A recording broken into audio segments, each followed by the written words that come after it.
He got stabbed, sectioned, and sent to Broadmoor Mental Hospital. And that's only part of the story.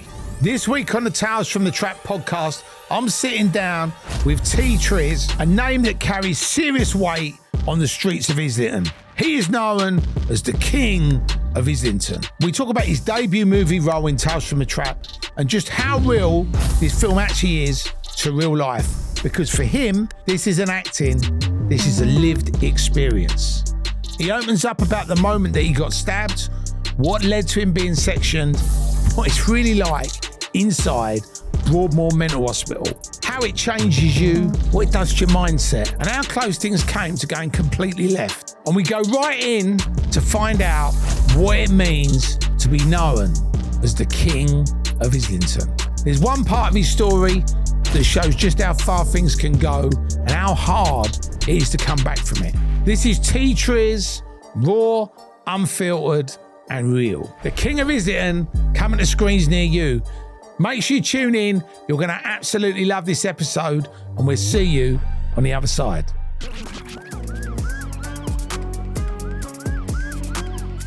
Welcome back to the Tales from the Trap podcast, and today we are joined by His Royal Highness, the King of Islington, Trizz, in the building. Yes, people, yes. I would have bowed, but I was sitting down, and I would have hit my head on the mic. So. That's all good, sir. That's all good. So how you been? I can't complain, man. I've been good. Been working hard, getting my head down. Yeah. Wicked. Been working hard. So for anybody that doesn't or hasn't seen the Trizz podcast, he did an exclusive podcast with us on the Terry Stone Connection. That's and right. That led to me recognising his outstanding talent, and we actually cast him in Tales from the Trap. So that's it. Movie debut with a BAFTA-winning actor. I mean, that. What was that like? You working with Adam Deacon? Honestly, though, it was a thrill experience. Like for my first movie as well, being my first movie, it was that alone was just a different experience. But being with someone that I've grew up watching, you know, since young, it was just yeah, I didn't. The first time when I met him and I realised I was doing a movie with him, I was like, me and you were going together, and he's like, yeah, and I was like, oh my God, I've got to get a video and show my mum. So I showed my mum, I sent it to my mum, and yeah, I was so over the moon with it, man. It was. Did Adam know that he was the King of Islington? Did you tell him or not? He actually wasn't aware of who I was and stuff, but your all connections. Yeah. But yeah, I told him I was a rapper afterwards. After we was sitting there outside, and yeah, we got to know each other properly a little bit more outside, and yeah, we started following each other. Well, he followed me before. I told him when I met him, I was like, oh, we follow each other on the Instagram. Right. And he's like, oh yeah, and yeah, we started actually talking properly afterwards after the movie. So that's wicked. Well, he makes films as well. So you know, there's it's always good to be connected with fellow filmmakers. Oh, he's a brilliant actor. So for anybody watching or listening to this podcast, everyone's going to obviously want to have a sneak preview of Tales from Chat. Obviously, we can't tell them too much. Oh, not but obviously, you've read the script. Yeah. What did you take away from that film? How real is it compared to reality? I mean, in terms of how raw it is, it literally tells a story of literally from how it is nowadays, you know, and it really gives an eye-opener to people out there that obviously are not from the streets and obviously are not from our world sort of thing. It's a really eye-opener to show people what it's really like, how it is in London. So I think it's really down to the T of how it is. So it was really, really scripted well. Amazing. So, Amazing. yeah. Well, we've got some exciting things. We've got digital assets planned. Obviously, we've launched this YouTube channel. Yeah. We've also got a trap token. So we're going to have the first hood token. So we've got so many great things planned for this film. And obviously, we're going to be doing a sequel. So it was good to have you on board too. Right, it was my honour, man. I'm glad you made your movie debut. You popped your cherry. Yeah, that's it. The first movie. It was wicked, man. But for anyone who's watching this that doesn't really know about your origin story, they may not have seen a podcast that we did before. So it'd be great, really, just to shed a bit of light on you, where you grew up, obviously your brother, and then just literally a little bit about, how you become Trizz. That's it. So obviously I'm from Islington. Obviously they call me the King of Islington. I grew that name obviously through over the past 20-odd years. So, but I grew up in Hilltop Estate. It's a little estate next to Tufnell Park, Brecknock and stuff. So, I have 2 younger brothers, Tommy and Taylor. Which one's the naughty one? Because you were saying one of them was both. Both. They're both they're both something else. But I've obviously Taylor, the youngest. Taylor's the middle one. He's 22, so he's growing up fast. He's the one I've had to sort of look out for and look after because he was going down the wrong path. And then I got him on board to being a rapper and stuff. And then there's Tommy. He's just a gamer. Right. Like he's just in school. He's a gamer. It's funny, isn't it? Because all the kids that I talk to now are either DJs, rappers, gamers, or influencers. It doesn't seem to anybody. All the kids now I talk to, they have no other jobs. They just want to do one of those 4. Yeah, literally. That's exactly it. I was a gamer once myself, but I actually. What did you play? I'm just a Call of Duty gamer. I love Call of Duty. I'm just a big fan of. I still play it to this day. Everyone loves that game. Yeah. I still play it. I used to be really good at that. Yeah. But then I haven't played it, and then my middle son got one for I think Christmas. Yeah, just gone. And he was playing it. I was going, I used to play that. I'm really good at it. And we had a game, and I've realised actually I've lost it. Yeah, it was the same as me. I used to be such a good gamer, but nowadays I'm an average gamer now. I've lost all of it, how I used to be. But yeah, but other than that, growing up, obviously I had my mum. She was obviously a traveller, Joyce, from the Joyce family. Obviously, as I explained on the podcast before, Dougie Joyce is my cousin, and obviously Big Joe Joyce, the bare knuckle boxer. That's my long distance granddad. Did you do any of that or not? I did when I was younger, yeah, with my cousins and stuff. Right. But as my mum sort of grew me away sort of put me away from, because she didn't really want me into that sort of lifestyle. So she sort of took me away from it, made me go to school and sort of get my head down. But I was obviously a naughty kid. So you weren't academic. You weren't getting the star of the week. No, definitely not. Actually, tell a lie. In my primary school, I did get it once. Did get it once for behavioring. Actually, once. So you did it once? Yeah, I think it was just the cut. Well done, it was my first star. I felt like I achieved so much, but I think it was just to calm me down because I was behaving. I've got to say, it's good that you behaved once in your school years. It was. It took a lot. It took a lot to get me there, but. Yeah. And when did the music start for you? Was it at school or was? Yeah, I actually did. When I was in secondary school, these people came into my school. They were like like convicts from prison, and they were rappers. They brought all this equipment to school, and they were teaching kids how to like produce, make beats, and if people wanted to rap as well, they would help them rap.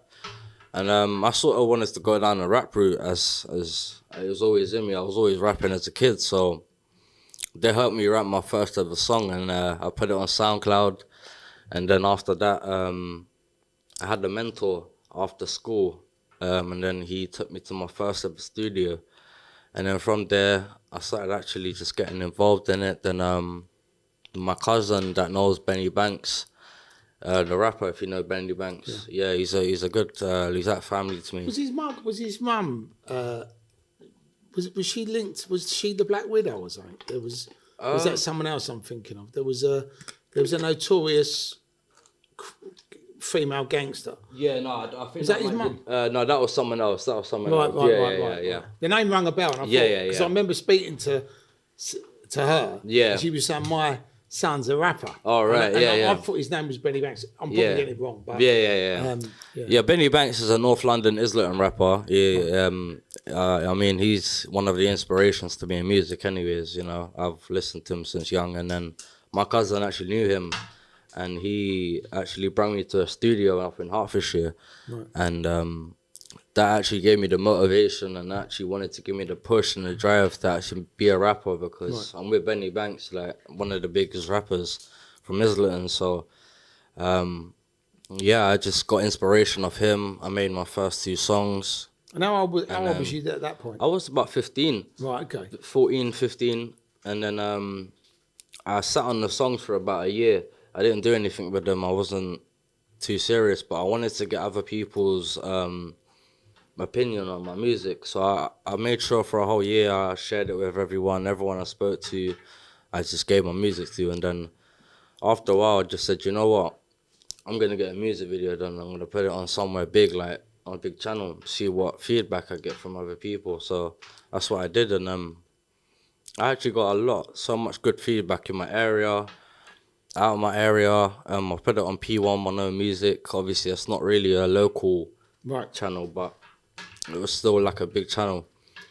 And then, yeah, that's where it sort of flooded from. And then from that point, was you in trouble at that point, or did you get in trouble after that? I was always in trouble from young till, like, I say from like 11, 12, I was always like robbing peds. I was like robbing bikes, doing silly shit, doing little burglaries and, you know, selling weed and stuff like that. So what was your sort of main thing though? Was it just like whatever you could do to earn money? Do you know what it is? Where I grew up, it was more like a little concrete jungle. So whatever money there was, we could do. We would even rub dust caps of cars if it would earn us money. Do you know what I mean? Where'd you cash them in? It's actually, you'd go to your elders and because they had load of bikes, they needed dust caps. And if you get like ones like the skull ones and then the diamond ones, they actually love them. So they give us little like £3 or £5. So you had a shopping list then? You were like, yeah. I went around just everything that had a little price tag on it. That was me. Honestly, like I'll done anything. So, but it was mainly like bikes and weed sort of thing. And did you find that you sort of got yourself into a gang as well? Or? Yeah. Unfortunately, when I was 13, I got into a gang called PBP in Cricklewood, and Did they accept people from Islington then, or was it? It was actually because where someone was in there from already, I went to school with them from one of the members, and we used to hang around a lot. And then in the end, they said, you know what? Because I was quite actively doing stuff like grafting and everything like that. They said, you know what?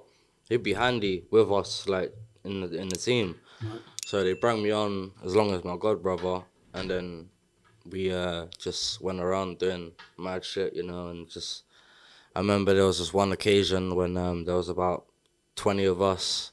And they said, oh, yeah, there's going to be beef. We're going to be beefing another gang. It was out on Cricklewood High Street or something like that, as far as I can remember. We went there. As soon as we arrived, we see the other gang. I'm not even joking to you, when we see about 50 to 60 people, even when the biggest youth in our gang said, we are fucked. We are fucked. Like, that's what made me crumble. I was like, oh shit, the biggest guy is saying we are fucked. So everyone just said, you know what, we've got a report. So everyone just started dashing, like just running.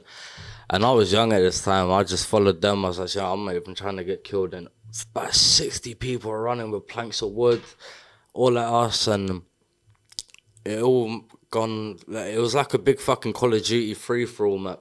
Everyone's running around catching each other, so imagine there'll be like 3 of my team catching 2 of them on their own, and then there'll be one of our guys getting catched by like 10 of them. It was Sounds complete. Like seeing that Braveheart. It was absolute madness. Did anybody get seriously hurt that day or not? Someone got hit with a plank of wood and there was a nail in it, and you know what I mean, got hit, but there was back then, was it the knife thing wasn't? Yeah, there wasn't a knife thing like that. There wasn't knife crime or knives. It wasn't as big like that. No one had knives on them or walked with it. It was all fists, you know. So knife crime, it was more looked at like you're a sort of a pussy if you walked with a knife back then. But nowadays it's glamorized and it's everyone walks with one. So I mean, what's your view on that? Because it's interesting to discuss it, because, you know, if you pick up any paper, there's a knife crime epidemic. I'll say it in a minute. Yeah. There's a knife crime epidemic. Yeah. And, you know, you're seeing like young kids stabbing each other at school. Yeah. You're seeing these different games being played. and everyone's got a different take on it. Yeah. What's your take on it? Do you think there's a solution or not? Yeah, definitely, 100% there could be a solution. It just needs the right people and the right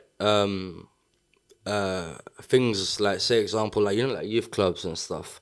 There needs to be a lot of them, and I mean a lot of them, like, in terms of, like, every area should have a youth club in their estate.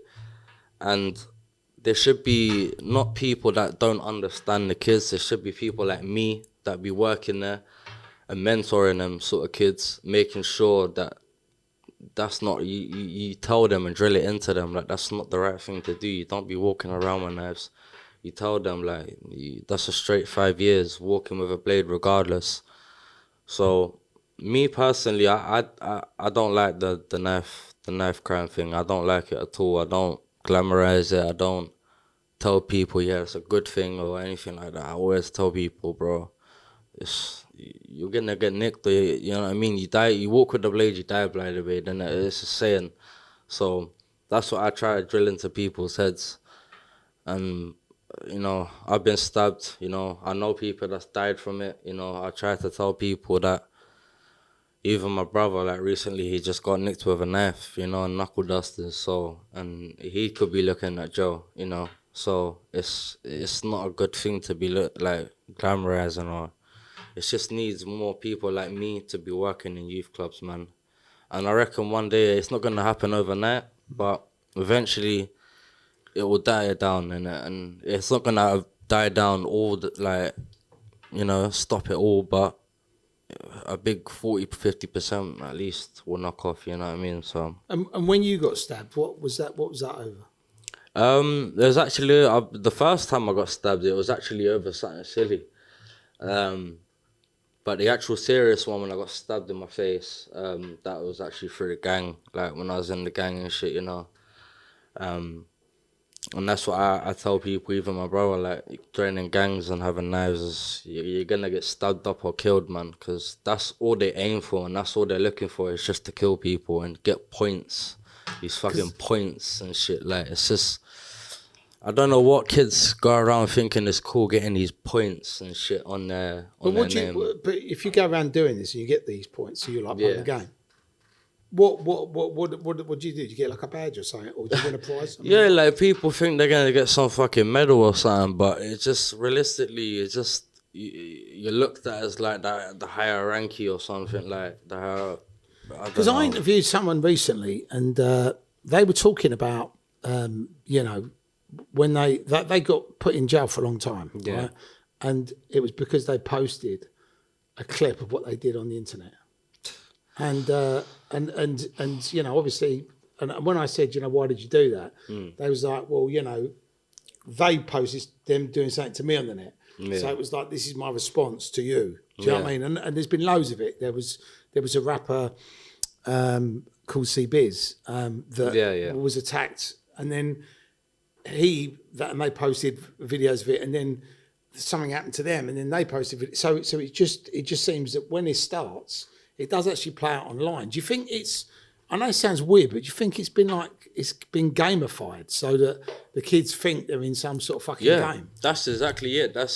Literally, as you explained, every kid think they're in some form of game, getting points and shit like that, and thinking, I'm up on the leaderboard, or I'm the highest boss, or this sort of name that they've earned or something. But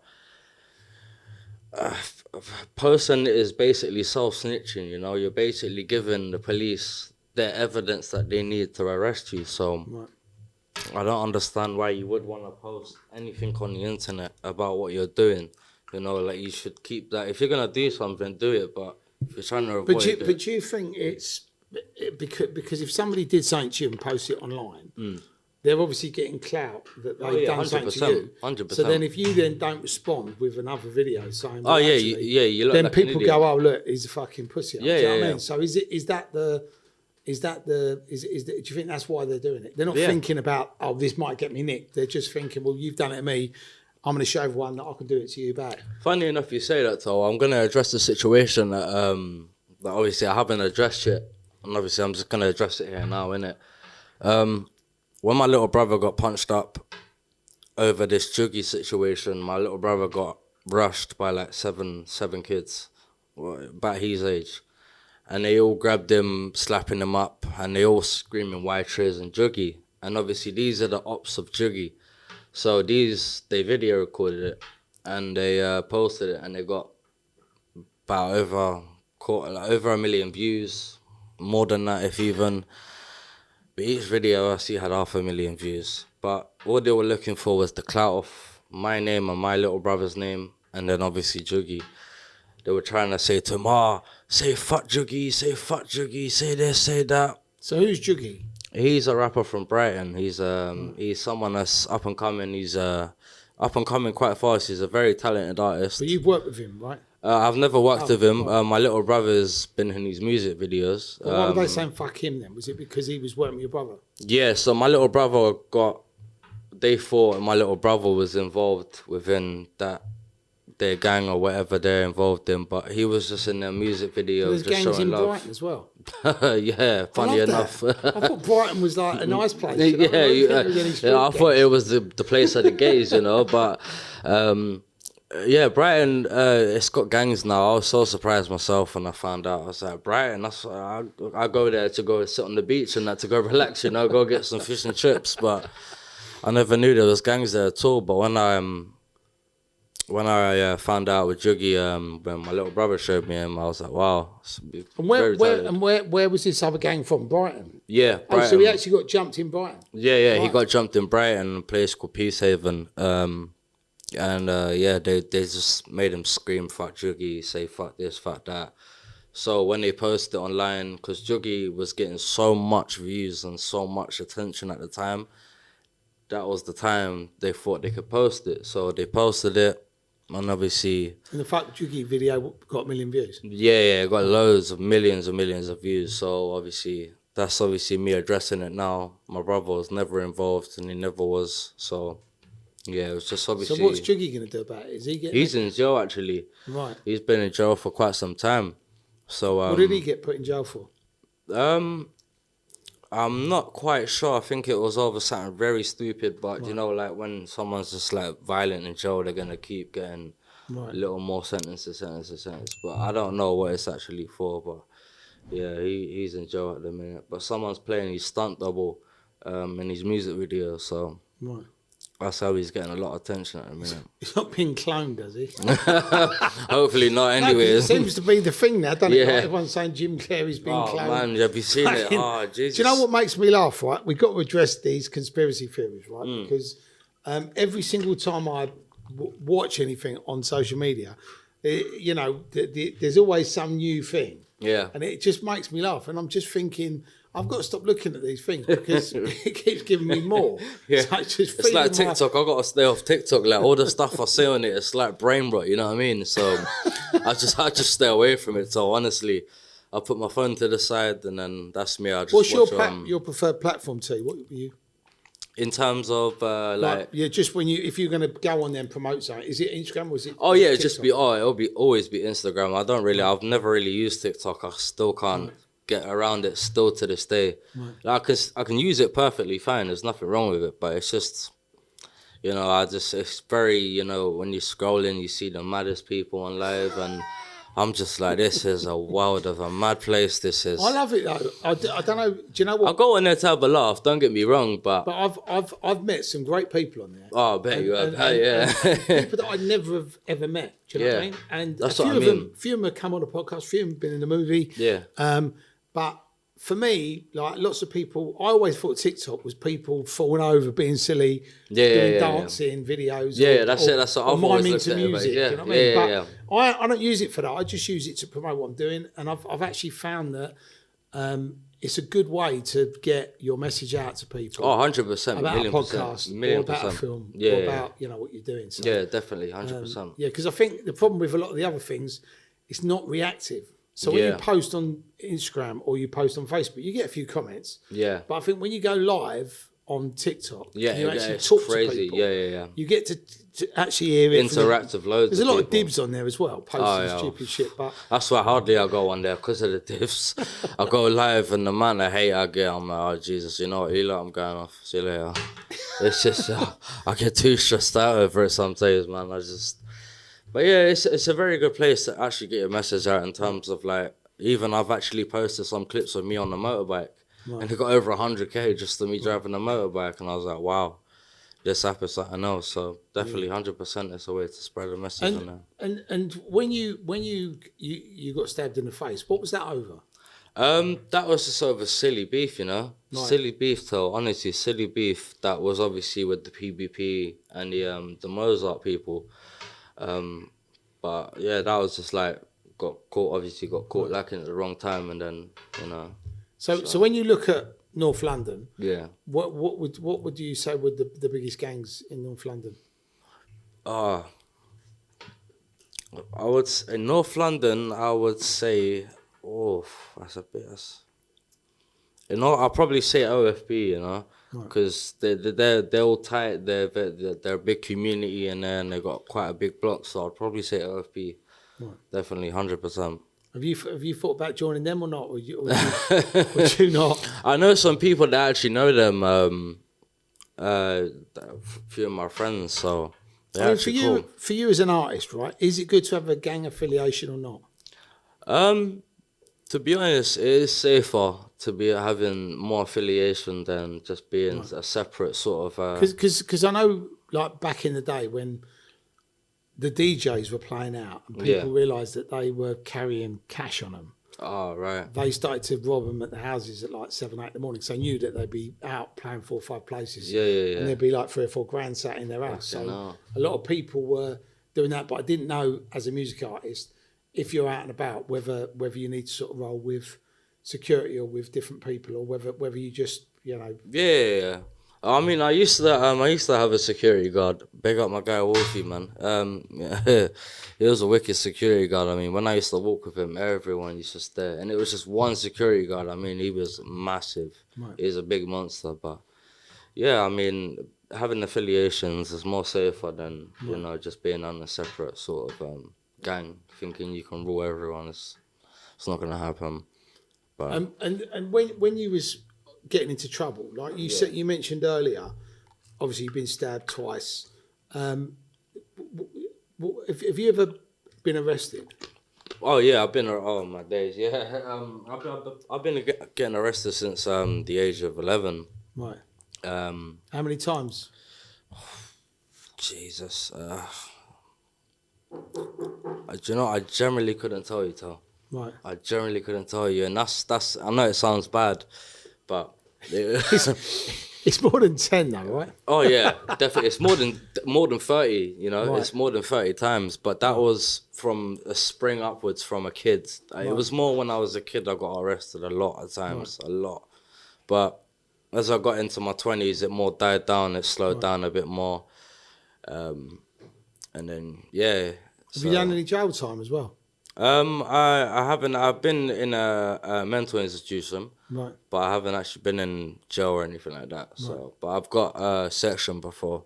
Right. It was one of the worst experiences I could ever imagine. So what happened about that?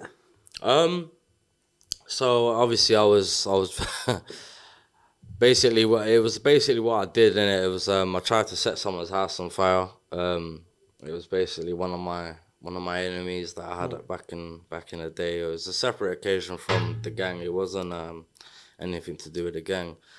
But I had this one guy that I just really like. He was, you know what I mean, threatening my family, doing the worst, you know, popping my tires, just doing so much sly stuff. But I just got so angry one day. I just ended up petrol bombing his house. And then they called the police, everything like that. They know exactly where I was. But because of how unwell I was at the time as well, and obviously my lawyer and stuff, they, instead of like putting me in prison and stuff, they ended up sectioning me. So what was wrong with you then? Was you depressed? Yeah, like I've got split personality in it. So obviously, I mean, when someone puts me to that point, like constantly act like, it's like imagine a rat just constantly picking at you, and then one day I just. Once I blow in it, and it takes maybe a week, 2 weeks for me to actually calm down. So, and I was on medication that actually wasn't even meant to be prescribed to me. So Who actually gave you that? Was that a doctor or? Yeah, it was a doctor. They actually gave me the wrong medication. Like, funny enough, and they've done it loads of times. And what is it? And I take it if you don't take the right medication, it makes things worse, right? Oh, it makes the things 100 times worse. Like your anger, your moods, even just your actual problems itself are 100 times worse. That you're actually trying to cure. Well, not cure, but trying to help, you know what I mean? So, but yeah, I was just very bad at the time. My anger was bad. Everyone separated themselves away from me because of how bad I was. Have you seen that film, One Flew Over the Cuckoo's Nest? I haven't. I actually haven't. It had Jack Nicholson in it. And there's a scene where he's in the mental home and he smashes through the door and he goes, "Here's Johnny!" I think I've actually seen that film. I didn't know if you was doing that. You was just fucking like putting you in through people's doors going, "Here's tea!" Oh, that would be definitely me. Definitely me when I was, because I've actually had the needle something in my ass a couple of times. When you was, so yeah. Just for the viewers and listeners, right? They may never have been sectioned or heard of anybody being sectioned, but yeah. So what actually happens? They nick you, and they're like, "What the fuck you doing?" And then did you sort of say, "Well, the voices told me to do it," or did they just see that? Yeah, it was pretty much just like that. Yeah, I was like telling them I was hearing voices. I was seeing things, hallucinating things, and I wasn't hearing voices, but it was more like it was like blood rushing through my ears, and it was more just constant anger.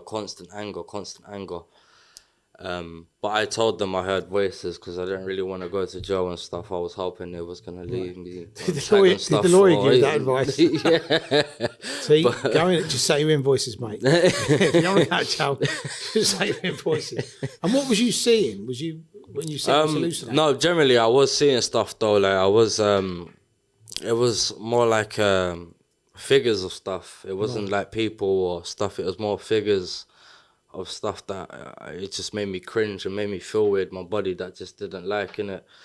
And when I was actually going through something and I actually done the crime itself, I was generally actually seeing stuff like figures and that because I was so angry.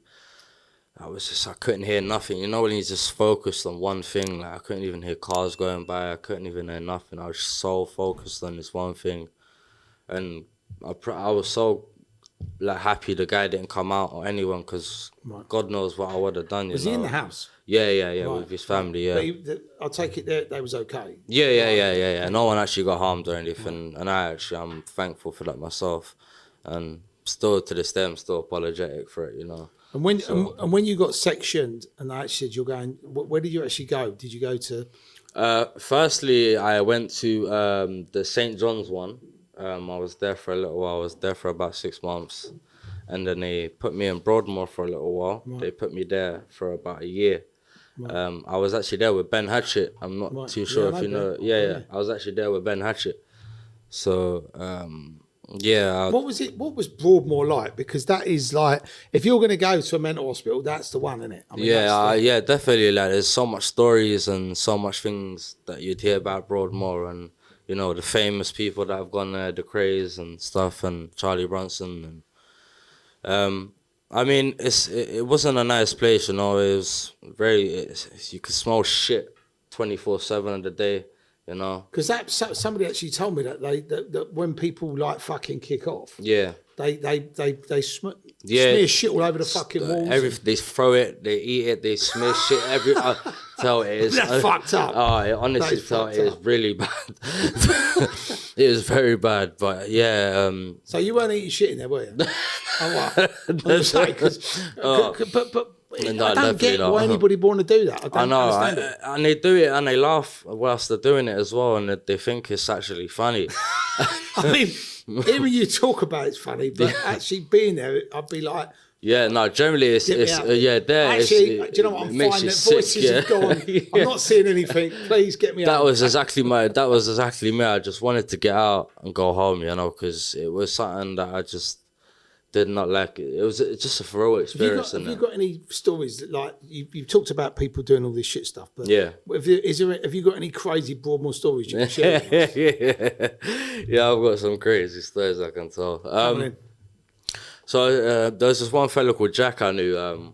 He was a nice fellow. He was nice. He was a nice fellow when he was, you know, when he was when you're so, well, no, I say sober or whatever, but you're quite a big fella, quite fat, big.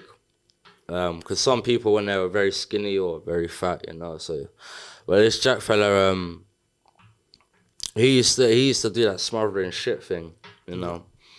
And one day there was this because a lot of the people in there, they're like Nigerian guards, so like women and that and stuff. They're very nice people. I love them.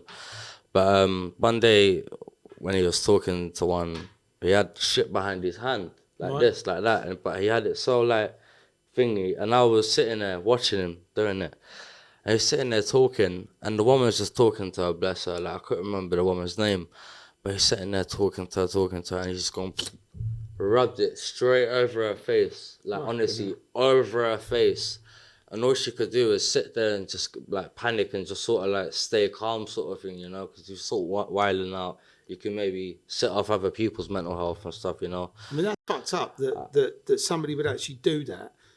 I mean, if you're a prison guard in there, that's probably the worst place you want to be in it, because you could get attacked.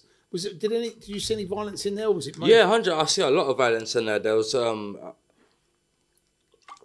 lot of people I knew required a 10-man unlock. Like, so like 10 guards had to go to their cell and stuff. There was this one guy, big, I couldn't remember his name. He was a very big, stocky guy, very big, stocky white guy. When he used to cut himself a lot. Like, he used to have scars all over his body. I mean, to his neck, arms, chest, everywhere. Biggest scars. And one day, someone must have said, because he's got very bad, like, bipolar, innit? And if someone sets him off, he's violent. One day, in the main hallway, someone's set him off, and he's gone grabbing them, and he's literally trying to stab him up with this tiniest little fucking, I didn't even know it was a bit of plastic that he sharpened himself in his cell. Off what, I don't know. But he's sitting there stabbing this geezer, this skinny ass little frail guy, because he's sitting there. Just, you know, you're pinging off someone's mental health in there, playing games with them, they're gonna go nuts. And that is the worst place ever to try and even set off someone's mental health. So what's your surviving? So what is your surviving Broadmoor tips? If anybody gets sectioned in Broadmoor, just avoid people. Don't really like try and make friends. Yeah, just don't look in their eyes. Yeah. Just certain people just don't even look in their eyes. You could even set them off. But just stick to yourself. You know, just try it. I mean, if you got a friend in there, you know, that's a bit like you, then that's cool. But don't try and make many friends and think everyone's gonna be a friend in there, or everyone's even as normal as you are. Do you know what I mean? So I suppose there's different levels of madness as well. Oh yeah, definitely. Like definitely. You've been sectioned, so they think you're mad. Yeah. But then when you're in there, it's like a mad contest. Oh, Jesus Christ. It goes up in levels, too. And there's so many different people in there for so many different reasons, you know. But a lot of the worst people, they're on a different side, on a different wing. But me, I was more on the sort of the people that are more set to my level, if that makes sense, or a bit more higher. But people like Charlie Bronson or something, for example, would be on a separate sort of side in a separate place. So. And how long was you actually in Broadmoor for? I was in there for 1 year and 2 months, to be precise. But you actually don't even get a release date in Broadmoor. They release you under the terms when they think you're fit for society. Right. So you could be in there forever. Exactly, and that's the most scariest thing about it, because you don't know when you're going home. Because imagine, like, I've seen so many movies myself. What's the one with Leonardo DiCaprio? What's the one that he played? Shutter Island. Right. You know Shutter Island? Yeah. It reminds me a bit like that, you know? So it's like, I don't want to be stuck there forever sort of thing like Leonardo DiCaprio did, you know what I mean? So that's what I sort of looked at when I was in there. I was like, bro, I may never get out of it. So I just had to play the most calmest person that I could ever be. Just be normal. I wish I had my days where I was wilding out at the very start of it. That's when I got injected in my ass. And being injected with promethazine, and I think it was promethazine and Risperidone they inject you with in your ass. I've actually got like permanent scars and permanent like sores, like from like if you sit down, not sores like scabs or anything, but you know, like when you sit down it hurts after a while. Like if you sit on a concrete wall or if you sit on like a bench. And what affected that oven? Did it just knock you out? It's straight, like literally after 5 seconds, you're gone. Right. Gone. Literally straight asleep. Fucking hell. And then when you wake up, would you just feel like you got a massive hangover? You just feel so drowsy, you're dribbling. You wake up dribbling, like you wake up, you're like, you wake up, you got a big load of fucking dribble in your mouth. And you wake up, you're so tired. You just want to go back to sleep, pretty much. But yeah, it's not a nice feeling. It's such a disgusting. So you wouldn't recommend it? Oh, definitely not. Right. Like you see in the movies, it's pretty much the same, you know. So. So you come out of Broadmoor, Yeah. and then did you just literally go straight back into music? Yeah, I literally went straight back into music. I'd done a music video straight after it. Actually taking the cameraman back to Broadmoor, and it's called Let Me Explain. It's out on all digital platforms or on YouTube. You can look it up. You can see me coming out of Broadmoor and stuff, and so very good music video. It's basically the title says itself. Let me explain. Right, So. right. Yeah. And for you now, so when you come out of that and you did that video, is that when things started to pop off for you in the music? Yeah. So after that, I done that music video. I linked up with my friends in Ireland, and we started doing big things out there. So I was majority of the time I was out in Ireland. So after that, we actually went to walk out an actual famous MMA fighter in the AO Arena on live channel 3 Sports. So that's when my name started to blow off from there. And then, I just started setting off. So have you actually got a record deal then?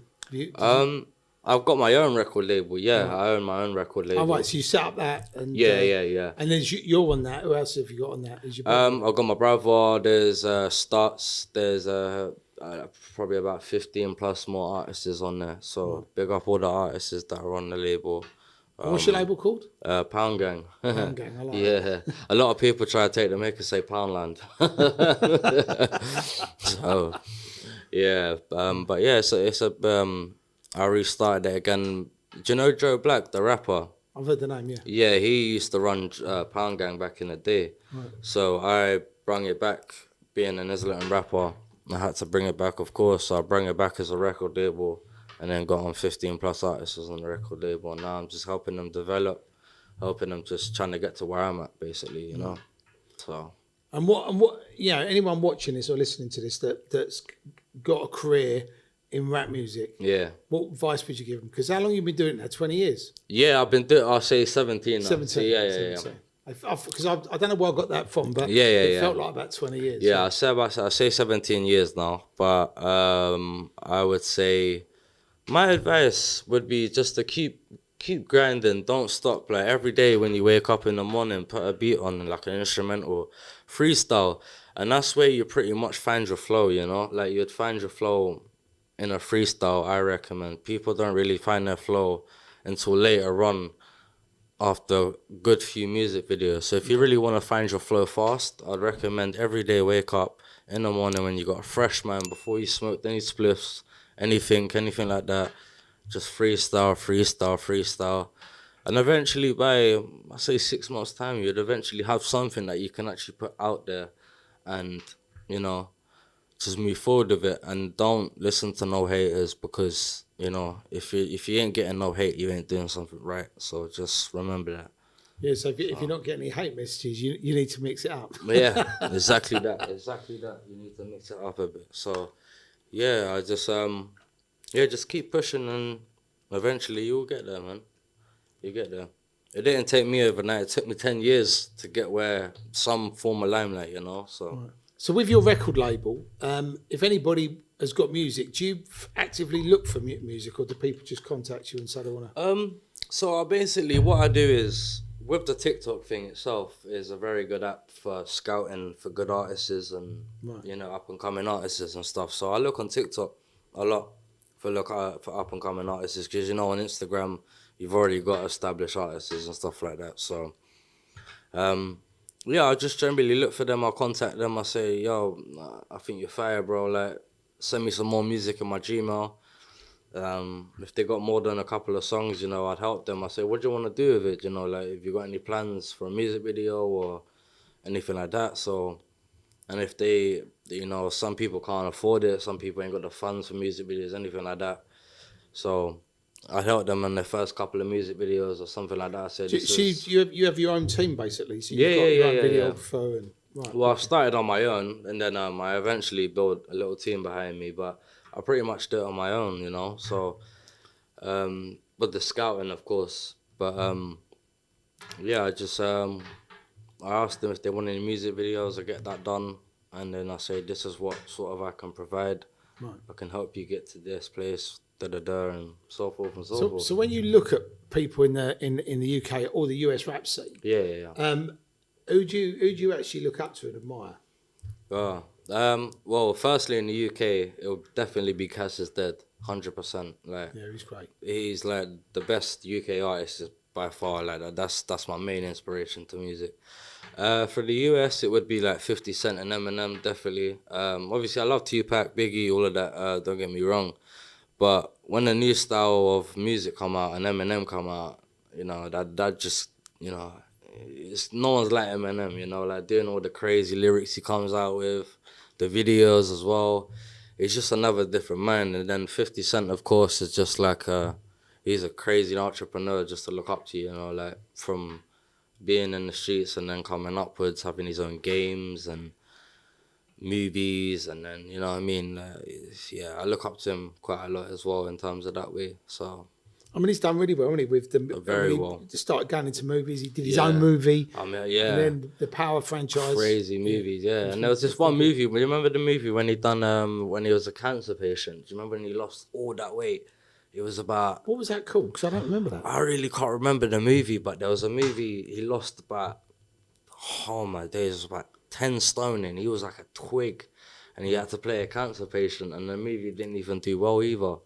I actually felt bad. I was like, oh, no way. Like, do you know what, though? I think when you make a film about anything traumatic, like cancer, like there's been some cancer, I think there was like a cancer rom-com where the guy and the girl, it was all happy and all, and then, you know, I don't know if it was a guy, one of them died of cancer. Okay. But it was a massive film. But I just think, you know, when you sort of say to somebody, do you want to go and watch a film in the cinema? I think people definitely want to be entertained, 100%. or they either want an action movie, they want to be scared, or they want a romantic movie. Yeah, I think 100%. when you watch films that are slightly sort of dark or depressing, yeah, exactly. Yeah, you've got to be in the right mindset to watch that. Yeah, I mean, 100%. We did a film like great cast, but it was about two people that basically wanted to kill themselves. So that and you know, but it was the journey along the way. Yeah, and then. And it was like phenomenal piece of work, like great film. But again, when it came out, it was just people just didn't really resonate with it. Cause it's sort of like depressing. Who wants to watch a film about two people killing themselves? You know what I mean? And I suppose if you were slightly unhinged, it probably you might actually be inspired by it. So it's probably good that it wasn't a success. You know what I mean? You don't want people watching your film and then committing suicide. Yeah, I mean, it's got to be a rainy day, you know, and having like, you know, a rainy day and having the fire on, you know, just that's the sort of time you can watch them sort of movies. But any other time, you know, you don't really want to be depressed and crying your eyes out, you know what I mean? Yeah. So what's your what sort of hobbies do you have, T? Because I know when we spoke before, we've talked about you being a King of Islington, we talked about your record label, we talked about your career. Yeah. But what else do you do when you're not doing that? To be honest, I'm a mechanic. I fix bikes a lot, and I respray them as well. I'm a very good sprayer in terms of like decorating bikes. You've got your own little chop shop, is there? Yeah. I've got my own one in my garden, funny enough, my own chop shop. So I bring a lot of bikes in. I've had the amount of bikes I've had in that garden is unbelievable. But yeah, where do you live? Do you live on your own? Yeah, I live on my own. Yeah. I just had because you don't look your age, you could easily pass off as 18 or 19. I just thought, my neighbours even think like, when's your mum coming home? Yeah, my neighbours still think to this day like, is your mum missing, mate? Like, because where I live next to like really, really rich people, you know, right. And they're lovely people, very lovely people. It's a different feeling, you know, from living on the blocks to living where I live now, you know. Right. and it's like a very rich neighborhood as well.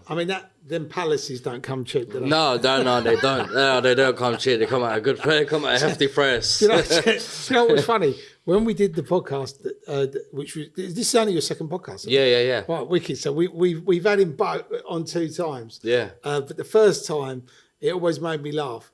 Because people were in the comments going, he ain't the fucking king. Who does he think he is? And all this. Oh, and then the comments to this day kill me, man. Do you know what? So for anybody listening or watching this, go to YouTube, go to the Terry Stone Connection, and just read the fucking comments because it's the funniest shit. And what I did was that alone is a laugh. That alone is just a laugh. I'm telling you. So I must have spent hours answering the comments. So people were going, he ain't the fucking king. Yeah. And I'm like, no, he is. Yeah. I've been to his palace. He's got servants. He's got a gold carriage. He's got every, it's and they're like, where's the palace then, mate? Yeah. And I'm like, it's in Islington, but it's hidden away. You know what I mean? It's up in the hills, hidden away. Just look up high, you'll see it.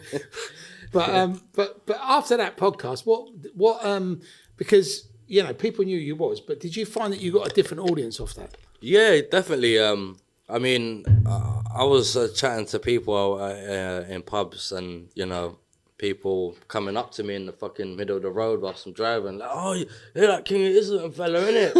I'm like, yeah. He's like, oh, lovely to meet you, mate. I remember walking out my front door. I was taking out the rubbish. Some woman come up to me, like, she's pushing her pram. Oh, I seen you on that podcast. You're the King of Islington guy, right? I was like, oh, yeah, sure. Lovely podcast, by the way. Oh, lovely to meet you. Have a nice day. I was like, oh, God bless you. Have a lovely day. I was just walking out my front door, and even people in traffic, it was it's crazy. I mean, people above 60 even watching it, Did you have any problems after that? None at all. No, because sometimes when you go out and you say I'm the King of Islington, or I've done this or I've done that, sometimes you get people. Yeah, of course they get jealous, or people try and say they try and take your title or something like that, or your crown. But I've never had one problem since, and I never will. You know what I mean? Because it takes a lot of bravery to come up to me and try it. So, I mean, since that podcast, I've had one fella saying that. You put a big target on your back. You got a big dartboard target on your back. Now you're walking around. I was like, no, I haven't, mate. I was like, what you on about? I've been the King of Islington for ages.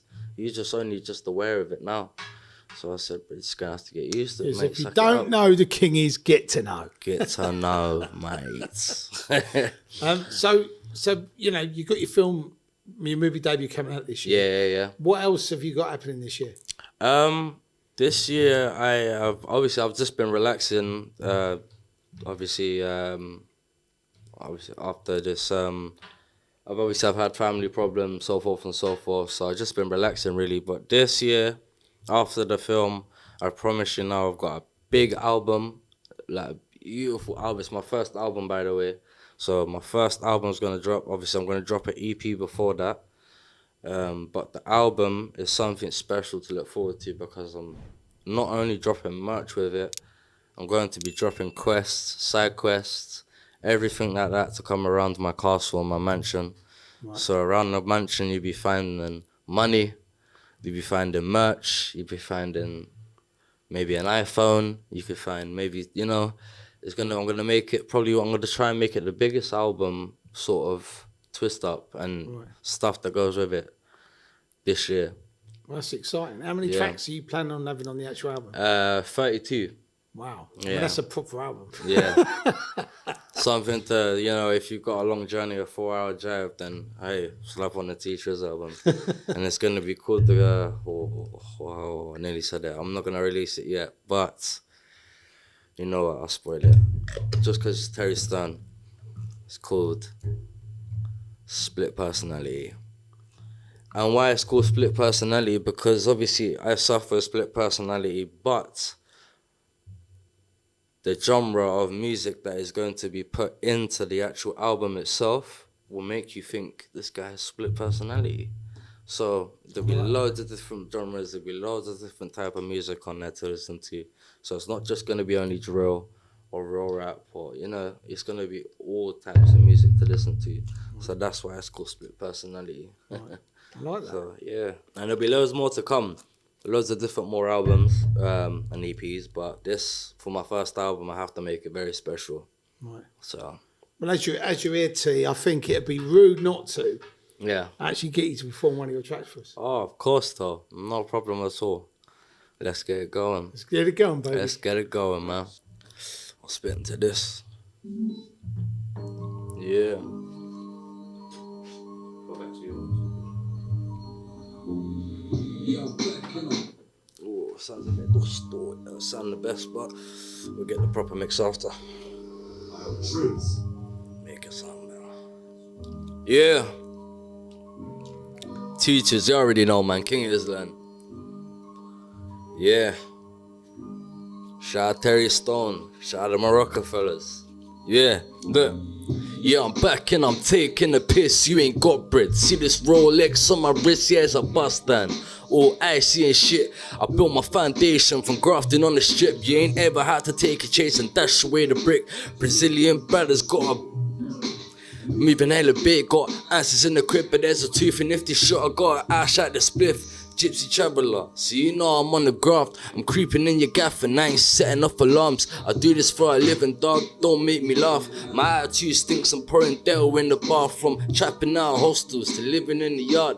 I be in my crib, bro, I ain't taking to the shard. Now I feature up in movies. I don't fuck with groupie, shot, got more Mooney. We down to get the moolie, got a white girl called Lucy. She down to break 2 keys. Sterling pounds over here, don't fuck on no repeat. Past 2 years, I've been going through some pain since my ex aborted the baby. I ain't been the same, still having flashbacks to this day.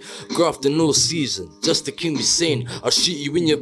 Don't be acting brave. Grinding all day, been the snow in the rain. There's no excuses when you're trying to get this cake. I need me a bad little beer, a freaky Latina, all Espanol. The teachers call me papi when I'm hitting it raw. Got a run of force and she's screaming for more. But you know Trizz is the fucking goat. I made these other rappers sick, I made them slip their throats. They see keep rapping and I'm soon to blow. You know what this internet talk got me creasing and laughing. My attitude stinks like somebody's farting. I give him a young hitter, go round and claw him like Bruce Lee and Jet Li. I will karate him. This is the beef that you don't want no part in. Bagging up the flake while my tools are getting sharpened. You don't know no gangsters, I got Uncle Marvin. Don't flex around me cause trust me I'm starving. The little pussies talking on my last name, but they must have forgot about my last name. I'll pull up with the marsh just like Bane, and I'm coming from the dungeons like Kane. Coming like DMX and I'll stop the rain. And I sip too much lean, I can't stop the pain. My name's Trizz, I know that I'm down to play, and I'll leave you top of drills in a thing of park it. Shipping out packs to island and they're passing. I come to your country with no visa. You will get no pizza. I get cockney, dog, no geezer. Stuff the cocaine in the freezer. Too much codeine up in my link up. My name's Trizz, dog. Tell them just speak up, huh? Shout my hitters from fingerless. You fuck around, dog, you won't leaving you skinless. I see your mom naked, posted on Pinterest. Yeah, feeling cute, who doing up incest. Yeah, we Irish but stylish. Double stack and invest. Don't forget your vest. These hollow tips will go through your chest. Huh? I said, don't forget your vest. These hollow tips will go through your chest. King of Izzy, man. You already know the thing. Yeah. Yo. Thanks so much for tuning into the Tales from the Trap podcast.